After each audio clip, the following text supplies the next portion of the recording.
All right, today we're diving into a story that honestly feels like it was ripped from a movie script, a bank run that went completely viral. The collapse of Silicon Valley Bank wasn't just another financial crisis. No, it was a massive wake-up call for the entire industry. We're going to look at how old school thinking just completely failed in our super fast digital age, and maybe more importantly, how AI is now being brought in as a kind of financial super guardian to make sure this never, ever happens again. So let's just start with a number that's almost impossible to wrap your head around. $42 billion. That's how much money was pulled out of Silicon Valley Bank, or SVB, in a single day. I mean, to put that into perspective, that is more than the entire GDP of some countries. And it just vanished from one bank in a few hours. And this is the part that changes everything. That absolutely massive sum of money wasn't withdrawn by people in long lines wrapping around the block. Nope. It was moved at the speed of a viral tweet. All it took was a few taps on a smartphone. This was not your grandfather's bank run. This was something brand new and, frankly, terrifying for the financial world. And you can really see that shift right here. You know, back in the Great Depression, a bank run was this slow-motion train wreck. It spread by word of mouth, it took weeks to really build up steam, and people had to physically go and line up to get their cash. Now, fast forward to 2023, panic spreads as fast as you can hit retweet. The entire SVB crisis went from a whisper to a full-blown collapse in hours, all driven by digital transfers. It's a whole new ballgame. Which brings us right to the core of the problem, what we're calling the instant bank run. See, SVB's failure wasn't just about making some bad bets. It was a failure to understand the world they were living in. They were literally using 20th century risk models for a world where both information and money move at the speed of light. So what exactly went so wrong? What were these fatal flaws that created this perfect storm? Let's get into it. We're going to dissect the anatomy of this collapse and look at the three huge mistakes that left Silicon Valley Bank wide open for disaster. Okay, so at the very heart of SVB's problems was a classic banking 101 mistake, the asset-liability mismatch. Just imagine you take the money you need for rent at the end of the month and you lock it up in a 10-year investment. It sounds crazy, right? Well, that's pretty much what SVB did. They took all their customer deposits, money that people could pull out at any second, and bought long-term bonds with it. A hugely risky move.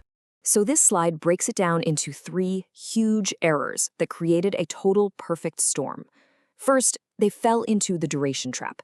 They bet big on long-term bonds just before the Fed started cranking up interest rates. And when rates go up, the value of older bonds goes down. So SVB was suddenly sitting on billions in assets that were worth way, way less. Second, they used an accounting blind spot.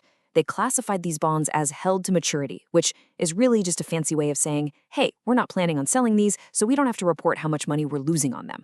It works until you're forced to sell. And finally, the monoculture risk. Their customer base was almost entirely tech startups and venture capitalists. It was one big, tight-knit group.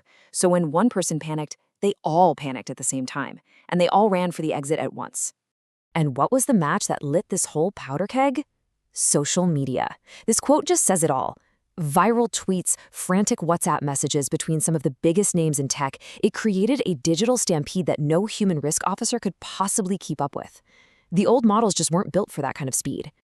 So, it's pretty clear the old rulebook is officially broken. You can just toss it out. So what's the solution? Well, this is where things get really interesting. This is where AI enters the story.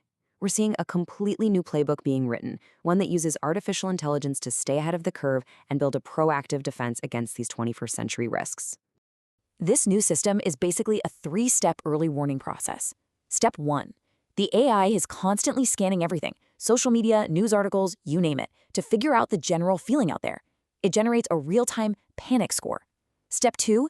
If that score suddenly spikes, it triggers an alert, flagging a potential problem, sometimes hours or even days before the money starts moving. And finally, Step 3. The system runs thousands of simulations using a digital twin, which is like a perfect virtual copy of the bank, testing out all sorts of what-if scenarios to see just how bad things could get. And this, right here, is the real game changer. You know, banks used to run stress tests maybe once a quarter to satisfy the regulators. With AI, they can run thousands of them every single hour. It lets them constantly ask questions like, okay, what happens if this specific group of our customers suddenly gets spooked? And they get an answer almost instantly. What this all boils down to is a massive shift in mindset. It's moving away from just reacting to a crisis when it's already happening. It's about being proactive. It's like having a system that can see the icebergs on the horizon and help you steer the ship clear long before you're in any real danger. This table really lays out the old way versus the new way. On the left, you've got the SVB style, slow, with updates maybe every quarter, and only looking at its own books. On the right, the AI-driven approach is a completely different animal. It's happening in real time. It can create its own custom black swan scenarios, those totally unexpected, crazy events that nobody sees coming. And instead of just looking inward, it's monitoring everything from social media chatter to global economic news. This means you can take proactive action, like dynamic hedging, which is just constantly tweaking your investments to protect against new risks, instead of waiting for disaster and then having to sell everything at a huge loss. So, if there's one thing to take away from all this, it's this. The SVB collapse taught us that in our world, safety isn't a fixed thing anymore. A government bond is only safe if you don't need to sell it in a panic tomorrow. Real financial safety today is dynamic. It's something that has to be managed and monitored, literally second by second. And that leaves us with a really fascinating and kind of thorny question for the future. As this AI tech becomes the norm, should a bank be allowed to use it to automatically slow down or throttle withdrawals when it detects a viral panic, to stop a total collapse? Or does interfering with people's ability to get their own money, even for just a little while, end up throwing gasoline on the fire and making the panic 1,000 times worse?